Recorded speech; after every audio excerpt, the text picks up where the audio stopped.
যি আন্দোলন কৰিব লাগে আমি কৰি যাম। সেয়ে আজি এই গণসমাৱেশত পণ লোৱাৰ সময়, নিজে প্ৰতিজ্ঞাবদ্ধ হোৱাৰ সময় যে আমি জনজাতি আমি এক হৈ থাকিম। দেখিছে আপোনালোকে এইখন ফ্লেগ ওপৰত উৰি আছে, দেখিছে কিমান ৰং বিৰং। আমি ট্ৰাইবেল, আমাক লৈ পেলাই মানুহে গৱেষণা কৰে, ৰিচাৰ্চ কৰে।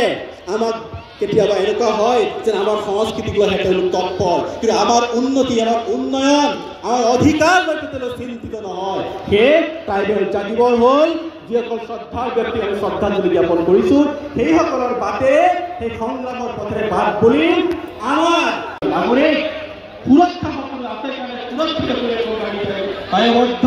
কিন্তু সেইবোৰে আমি সামগ্ৰিকতাৰ স্বাৰ্থত নিজৰ জাতীয় ভাষা, সংস্কৃতি, অৰ্থনীতি সকলোবোৰ আমি জলাঞ্জলি দি আমি বিলীন হম নেকি ৰাইজ?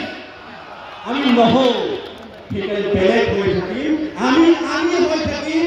আমাৰ অধিকাৰ আমাৰে হৈ থাকিব লাগিব। এয়া চৰকাৰক আমি দাবী জনাইছোঁ। আমি কোনো ছয় জনগোষ্ঠীৰ বিৰোধ নহয়, আমি তেওঁলোকৰ উন্নয়নৰ বিৰোধ নহয়, কোনো জাতিক আমি এতিয়ালৈকে আক্ৰমণ কৰা নাই। যি ধৰণে আদিত্য ঠাকৰে সেইসকল নেতাই নাম ধৰি ধৰি তিনিজন বাক্যবাণী আক্ৰমণ কৰিছে। আমি আক্ৰমণ কৰা নাই, আমি নাম লোৱা নাই, কাৰণ জাতিৰ বিৰোধ নহয়। আমি বিৰোধ কৰিছোঁ জনজাতিৰ প্ৰক্ৰিয়াৰ বিৰুদ্ধে, যি প্ৰক্ৰিয়া সঁচাকৈ চবৰে হয়। আমি অধিকাৰ আমাৰ ওপৰত তেওঁলোকে আঁচনি লৈ যাব। আমি প্ৰতিযোগিতাৰ খেলখনত এই ময়দানৰ বাহিৰত থাকিব লাগিব। আমি কৰিব নাপাওঁ।